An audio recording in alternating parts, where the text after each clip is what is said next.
nyalin wer nyali inje god me india ye walo ndi yen durye wade guyonga walo loy du ne pinno ye wabioga kol wen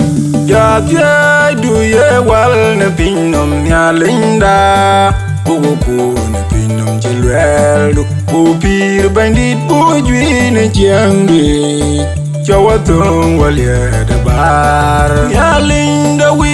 yen wagam gulwai piat Gulwai di chander guman Chong ya dunji wawana windu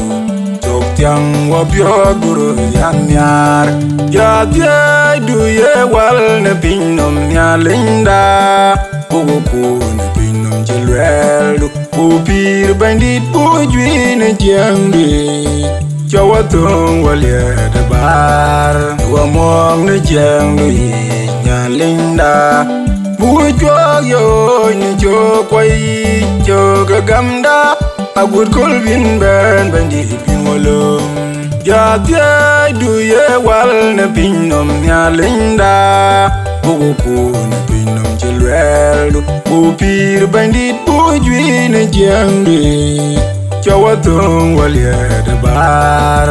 Jawaya tiang nyalik burya de jog ya tiang ni nyalik rida Periel du yang gaye wal tiam bandi bupir Ya tia du ye wal ne pinom nyalinda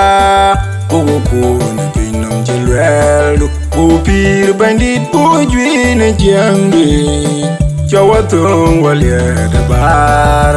Jana waka de bio ya ka nurut Nyaya kang jiro down bios kwai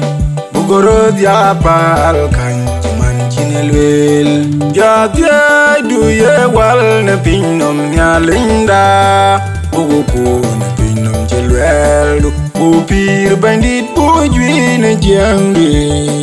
Jawatong walye de bar